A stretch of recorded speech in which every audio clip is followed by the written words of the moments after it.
pernah punya hati sama seorang, akhirnya tidak direstui sama orang tuanya. Di situ saya sempat ya wajar ya. Firaun juga pernah. 5 tahun saya nggak mau rekaman, dikasih jadwal nggak mau.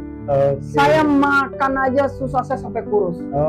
Saya nggak pernah cerita dimanapun, di keluarga, di istri, ya saya nggak pernah cerita. Pas saya betul-betul mau beneran, mau lamar gitu, nggak boleh. Sama kedua orang tuanya udah. Dia mau bunuh diri segala macam lah, mau seperti dia mau melukai diri dia gitu.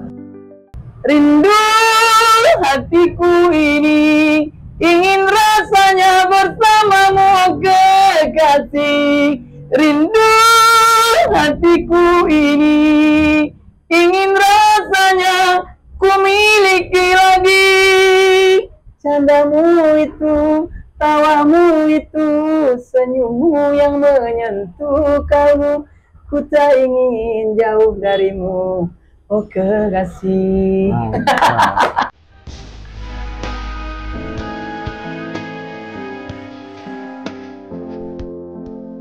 Pemirsa Kasak-Kusuk Selebritis, kabar dan berita tentang kisah yang memilukan yang dialami Sultan penyanyi lantun lagu Melayu.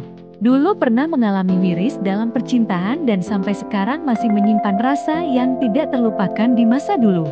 Apa yang dialami kisah percintaan Sultan, pelantun lagu Melayu, hanya di Kasak-Kusuk Selebritis.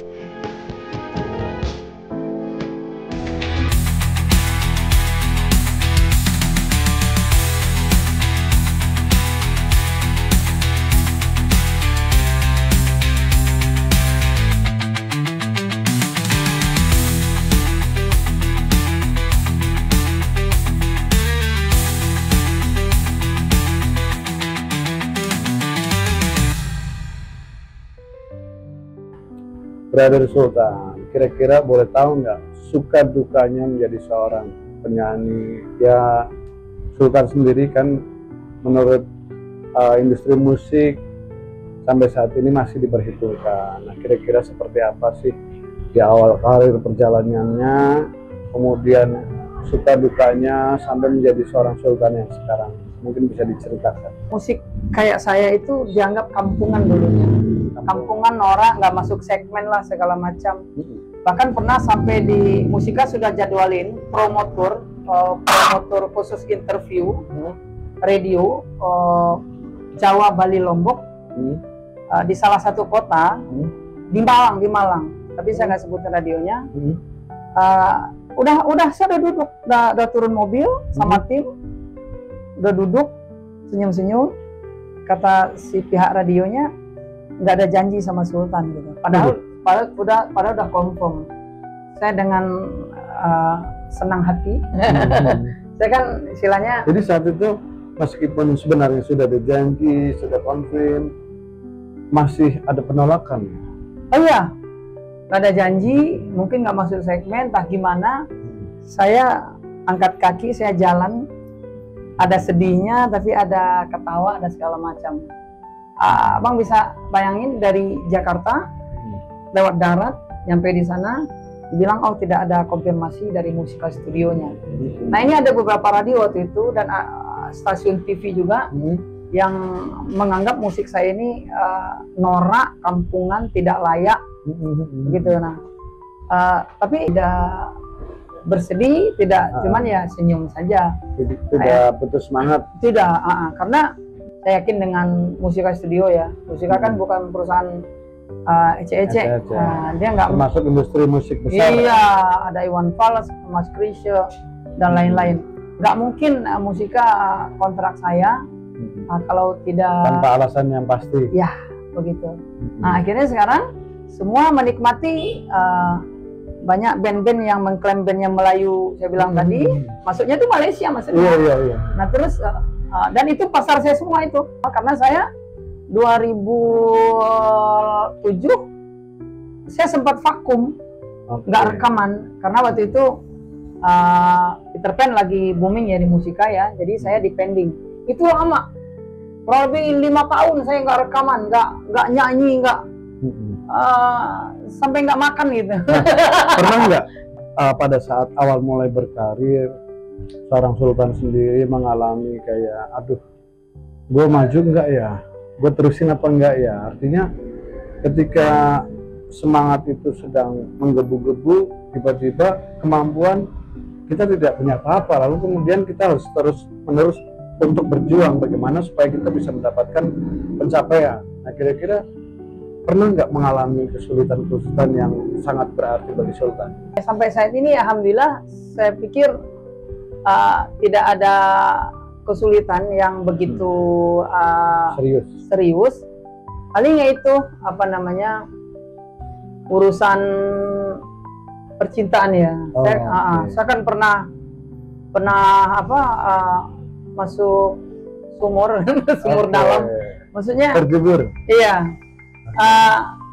pernah punya hati sama seorang, akhirnya tidak direstui sama orang tuanya. Di situ saya sempat iya wajar ya, Firaun juga pernah patah hati ya kan. Jadi patah hati. Jadi dari lagu-lagu 5 tahun saya nggak mau rekaman, dikasih jadwal nggak mau.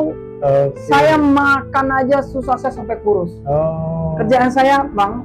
Jadi karena begitu cintanya, bagaimana? Sholat malam saya nggak tidur sampai sholat fajar, hajat, segala macam. Saya tidurnya susah sekali, pas tidur kebangun. Ini saya cerita di sini, eksklusif. Saya nggak pernah cerita dimanapun, di keluarga, di istri, saya nggak pernah cerita. Ini saya cerita sama abang. Bang pintar banget sih ngoreknya. Tapi ini saya mesti ceritakan. Ini saya simpan lama sekali. Jadi pengalaman-pengalaman yang terpendam, nggak apa-apa kita curahkan semuanya di Kasar Usuk Selebritis supaya pemirsa juga tahu bahwa perjalanan seorang sultan itu ya begitu adanya gitu. Saya kan hampir nggak ada gosip, ya kan? Karena saya urusan pribadi itu saya sangat tertutup. Buat apa juga kasih tahu orang, ya kan? Diumbar. Iya. Ini saya harus sampaikan karena berkaitan dengan pengalaman tadi kan. Jadi kurang lebih 5 tahun saya nggak rekaman, nggak mau dikasih jadwal. Kerjaan saya di rumah, saya tidur, saya sendiri. Kan? Masa kecilnya mah ngambek lah ya? Ngambek ya. Ngambeknya lama juga ya, bertahun-tahun. Lama ngambeknya ya. Caranya saya obatin hati saya dengan sholat. Dan saat itu si perempuan itu tahu nggak kalau Sultan sedang menderita karena patah hati? Tidak tahu dia. Tidak tahu. Jadi semua saya tahan, saya simpan di sini. Itu pacar pertama atau istri pertama? Atau apa ya? Boleh ceritain? Jadi saya kan punya orang tua angkat gitu kan. Orang tua angkat, dia punya anak. Nah anaknya itu awalnya dia namanya, saya anggap orang tua adik-adik dong. Oke, boleh disebutin inisialnya aja, jangan namanya ya, inisialnya. Di depannya aja. Mungkin dia pemirsa di sana bisa nonton ya. Jadi dia kuliahnya di UI itu. Jadi saya antar jemput. Oke, selama berapa lama? Sebagai adik, nggak ada rasa. Awalnya? Ya, karena dia kan SMA. Saya udah recording, udah terkenal. Ya kan? Nah terus saya nggak mau dong karena adik. Nah ibunya, mamanya nih pingsan. Apa itu alasan pingsan? Dia mau jodohin saya sama anak, saya nggak mau. Anak ini? Iya. Yang diantar-anterin? Iya, saya nggak mau. Saya nggak mau. Dia jodohin terus, paksa terus. Tapi saya nggak mau. Akhirnya karena lama-lama karena pingsan segala macam sakit. Akhirnya saya iba. Akhirnya saya terima tuh anaknya. Pas saya betul-betul mau beneran, mau lamar gitu, nggak boleh. Sama kedua orang tuanya udah. Apa alasannya? Karena saya terlambat. Bukan, saya seniman kecil. Masa depannya nggak jelas. Oke, dianggapnya lu cuma pengamen, nggak jelas gitu. Iya, padahal saya udah terkenal saat itu. Iya. Oke, mungkin karena saat itu kan tahta itu masih diutamakan sih ya. Iya. Jadi memandang mereka bobot-bobotnya kali ya. Iya. Akhirnya, nah si anaknya juga sudah terlanjur cinta juga. Dia mau bunuh diri segala macam lah, mau sempat seperti itu. Iya, mau melukai diri dia gitu, saking dia. Terus sampai kemudian merencanakan, yuk kita nikah lari aja yuk, atau kawin lari gitu. Maunya begitu, tapi kita nggak lakukan. Nggak lakukan. Biar jadi saya jadi endingnya seperti apa saat itu? Saya jadi debu ya. Hubungan itu? Ya udah, kita lepas aja, ikhlas aja. Bisa masing-masing. Iya, tapi sayanya sakit gitu. Oke. Saya nggak cerita kemana-mana. Ya mungkin dua-duanya juga kali ya, bukan mungkin, hanya tapi Sultan saya nggak saja tahu. yang memendam sakit itu juga, karena saat itu si Cahayanya juga memang mau kan? Iya, dia mau banget malah. Nah, apalagi si Cahayanya kan awalnya juga mau banget. Iya. Tapi berasa itu tadi, mungkin bukan hanya Sultan yang mengalami sakit hati sendiri, mungkin perempuannya cuma kan karena nggak ketemu, jadi nggak saling curhat kali. Oh iya, benar. Gitu. Berasa seperti itu, dan kita pengen tahu seperti apa kelanjutannya. Tetap di Kasak Kusuk Selebritis. Kasak Kusuk Selebritis.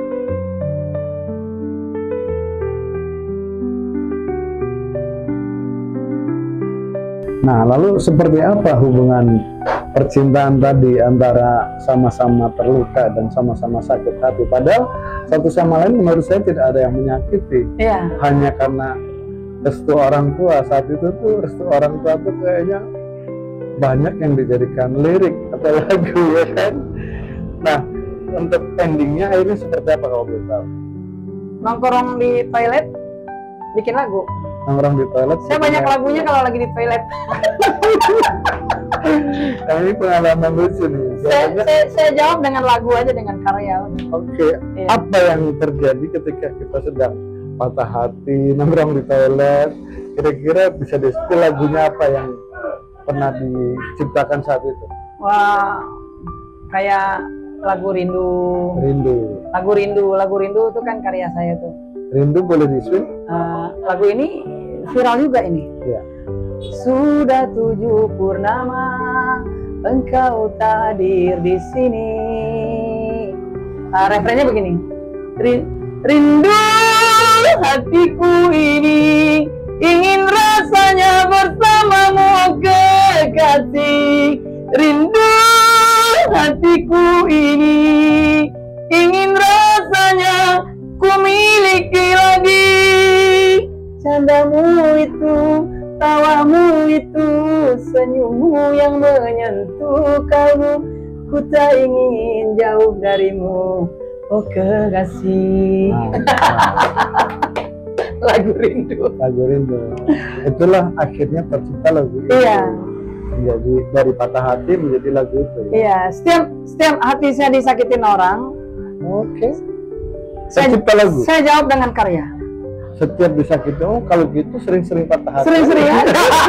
Dan sering dapetin karya ya. Iya. Gitu. Tapi sekarang semua yang pernah bikin hati saya sakit, bikin saya iba, air mata saya tumpah, kalian nggak bisa balik lagi. Karena? Kalau dulu saya pilih kalian, kalau sekarang udah enggak. Iya. Karena sudah pilih yang lain udah. Sudah pilih yang lain. Iya. Dan tidak mau menyakiti yang lain juga. Tidak mau menyakiti yang lain juga. Oke. Benar. Kemudian kalau tadi kita sudah tanya-tanya dukanya, boleh tahu nggak sukanya seorang sultan ketika mencapai puncak kejayaan berkarir? Boleh sedikit kasih pengalamannya. Jadi Bang, saya kan penyanyi takdir Bang. Saya penyanyi takdir ini. Jadi itu saya tidak pernah yang bermimpi jadi artis, masuk TV, terkenal, bla bla bla. Saya nggak ngebayangin kalau sudah terkenal, banyak job, banyak duit, beli ini, beli itu, enggak. Saya bagai air yang mengalir. Bagai air yang mengalir ke hilir. Itu cincin di tangan. Judul lagunya? Iya. Oke. Jadi bagai air yang mengalir. Setelah alhamdulillah saya mungkin dianggap oleh sedikit orang artis, ada yang bilang artis terkenal, artis top segala macam. Alhamdulillah itu salah satu kesenangan, kepuasan, kebanggaan, kebahagiaan saya nyanyi depan orang tepuk tangan. Kayak di Brunei tadi kan. Dan lagunya dihafal oleh lagunya dinyanyiin orang, saya udah senang. Kalau mau jadi uang karya saya itu takdir saya, itu bonus saya. Gitu. Jadi saya senang lagu saya dinyanyiin orang senang, orang puas. Orang nyanyiin lagu saya boleh, saya nggak tuntut, silakan nyanyiin lagu saya sepuas-puasnya. Yang penting untuk positif ya. Misalnya abang untuk karya mau nyanyiin lagu saya, mau cover YouTube, silakan, nggak usah minta izin. Untuk positif, yang penting kalau ada hasilnya beli susu, beli beras buat anak-anak, jangan buat mabuk. Sultan sendiri tidak butuh uang, tapi yang butuh anak istri Sultan. Jadi harus Allah Maha Kaya. Jadi rezeki itu pintunya nggak satu, ya, banyak pintunya, banyak, ya kan? Jadi ketika kita memberikan rezeki kepada yang lain, memudahkan dengan yang lain, maka rezeki kita juga akan dipermudah oleh Allah Subhanahu Wa Taala. Khairun nas anfa'ulin nas. Sebaik-baiknya manusia adalah manusia yang bermanfaat untuk orang lain. Begitu. Amal jariah kan? Betul. Makin banyak orang nyanyiin, dia dapat uang, dia pakai untuk nafkah anak istri, maka semakin berkah untuk kita. pahalanya. Betul. Masuk langsung di akhir. Masya Allah. Oh, ini kita yang ciptakan Allah. Betul. Ya kan? Kita berkarya juga. Nggak semua orang. Kelebihan suara Iya, juga. nggak semua orang Allah pilih bikin lagu. Benar nggak? Orang Betul. tertentu. Betul. Nah, ini punya Allah nih isinya. Bikin lagu juga istilahnya ya karena Allah juga. Nggak ada salahnya kalau karya ini kita sedekahkan. Oke, Brother Sultan, dari sekian lagu, banyaknya lagu yang viral, kira-kira lagu yang mana yang sampai saat ini masih teringat mempunyai pengalaman spesial? Sayup-sayupku mendengar berita yang dilayangkan, engkau akan dinikahkan. Begitu mudah dirimu melupakan segalanya dengan aku yang kau cinta. Aduh. Jadi itu salah satu pengalaman pribadi sebenarnya. Iya. Aduh. Ya, jadi ini ternyata lagu berkisah di ujung jalan itu memang pengalaman. Oh ya gila, bukan saya aja, abang juga. Oke. Firaun juga pernah, Firaun.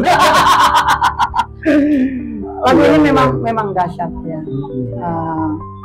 Sampai hari ini lagu ini masih banyak dinyanyikan di viral di medsos, di terutama YouTube, TikTok ya. TikTok ya. Oke.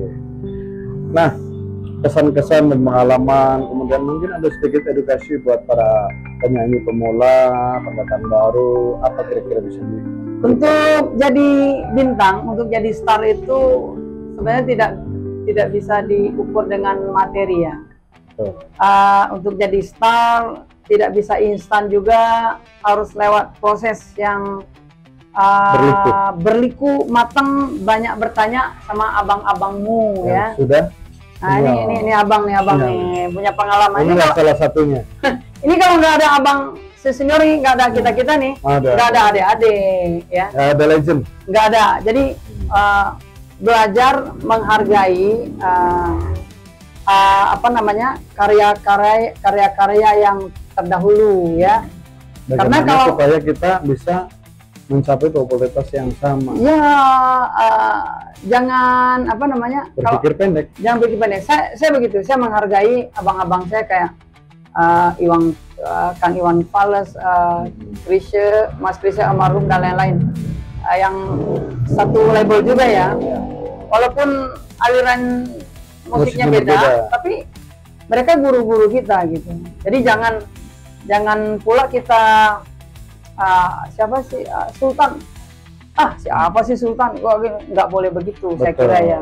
Kita nggak minta dihormati, nggak minta dihargai. Tapi untuk adik-adik saya, kalau ingin dikenal ya lewat musik atau penyanyi, harus punya karakter sendiri. Dan jangan salah, biasanya penyanyi top, viral atau terkenal itu juga banyak memberikan rezeki. Artinya bukan rezekinya dari penyanyi top ya, semua dari Allah. Cuma mereka mengcopy master dengan karya-karyanya, sehingga mereka ketika hafal mereka bisa ngamen, manggung di tempat hajatan. Itu kan dari penyanyi-penyanyi senior yang memang sudah top. Dan jadi jangan kadang-kadang penyanyi-penyanyi di daerah-daerah itu suka melupakan jasa. Mereka bisa ngasih makan anak itu.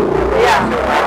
Iya. Nah, itu salah satu bentuk sumbangsi dari para seniman untuk menghidupi mereka sebenarnya. Betul. Saya kadang-kadang di medsos lagu saya viral. Pernah Berpisah di Ujung Jalan ada dinyanyikan, bukan penyanyi kayaknya itu, pokoknya dia lagi nongkrong nyanyiin lagu Berpisah di Ujung Jalan. Akhirnya Berpisah di Ujung Jalan viral kembali. Saya pernah di DM, "Bang, terima kasih tuh sama abang itu yang udah viralin, terima kasih, terima kasih." Ini saya jawab di sini ya. Harusnya yang terima kasih itu mereka gitu. Itu kan karya kita gitu kan. Paling kalau silaturahim bolehlah. Artinya dengan karya kita mereka bisa nyari uang. Iya. Untuk manggung-manggung. Iya, kayak adik-adik pengamen. Ya. Kan banyak tuh pengamen sekarang viral ya. Sehingga jobnya banyak. Kadang-kadang kalau baca ridersnya itu honornya lebih besar dari kita yang punya yang mau viralkan. Yang iya. Nah, maksudnya untuk adik-adik saya penyanyi YouTube atau penyanyi pengamen, cover, kalian itu jalin komunikasi yang baik dengan kami gitu. Jadi khusus saya nih, mungkin abang saya juga, kita nggak pelit dengan ilmu. Silakan ya. Saling berbagi ilmu. Ya, saling berbagi. Tempat bertanya, karena kan kita sudah duluan, kita sudah lewat. Dan zaman saya, zaman kami dulu, dengan zaman kalian itu berbeda gitu. Dan kita tidak mudah ya untuk melewati. Kalau kalian kan sekarang kan gampang, mudah untuk terkenal karena sudah banyak. Rekaman juga sudah digital. Iya. Kalau dulu masih zaman kita. Iya, dulu seleksinya sangat ketat. Ketat sekali. Iya. Bagaimana caranya kalian misalnya, kok di YouTube saja sih Bang Sultan, kenapa saya nggak diundang TV misalnya kan? Nah itu ada jalannya gitu. Jadi kami ini yang duluan dari kalian, jangan kalian anggap nggak perlu, nggak penting. Betul. Ya, umumin kami siap, istilahnya support kalian, saling support lah. Saling support. Biar kalian itu tidak hanya terkenalnya di daerah, kan ada penyanyi daerah. Saya sering baca komen di TikTok atau di YouTube. Ini penyanyi daerah kenapa tidak dipanggil TV ya? Apa karena bukan orang Jawa? Enggak begitu. TV itu kan punya standar broadcast ya, ya Abang Dayang. Betul. Dan biasanya untuk sebuah musik atau recording itu zaman dulu itu seleksinya tuh begitu ketat, karena yang mereka cari atau label cari itu bukan hanya sebatas dia pintar nyanyi atau cengkok atau mengayun ngombak gitu ya kan. Bahasa dulu zamannya istilahnya awal-awal mulai berkarir itu aku lihat betul-betul karakter yang dicari. Jadi setiap penyanyi itu mempunyai karakter. Tidak semua orang bisa masuk TV karena bukan karena mereka nggak bisa nyanyi, cuman persoalannya biasanya label itu memang betul-betul mencari karakter yang berbeda dari penyanyi yang lainnya. Nah, buat teman-teman yang ada di luar sana, khususnya pemirsa Kasat Kusuk Selebritis, jangan berkecil hati bagi yang mempunyai jiwa atau talenta untuk berkarir di dunia musik. Di sini Sultan Tanjung siap berbagi ilmu, karena semakin kita banyak saudara maka semakin banyak rezeki juga rezekinya. Ya, ini sengaja saya menjawab, saya agak lebar tadi, harapan tadi salah satu itu untuk adik-adik di daerah segala macam. Supaya bisa menasional, maksudnya bisa tayang dipanggil TV nasional. Yang pertama syaratnya viral, terus kayak produksinya harus standar broadcast, soundnya, terus performanya, kostum segala macam, begitu kan Abang Dayang? Kalau bisa kita bisa menciptakan karakter vokal yang berbeda dari yang sudah ada. Ya gitu. Oke, Kasat Kusuk Selebritis, terima kasih sudah ngikutin kegiatan saya sehari penuh, mulai dari pagi olahraga, jogging, sampai Temenin saya jualan ya di Optik Sultan. Yang alamatnya di bawah ini. Dan jangan lupa di follow Instagram saya Sultan_penyanyi dan juga TikTok Sultan Penyanyi Asli. Ikuti terus Kasapusuk Selebriti.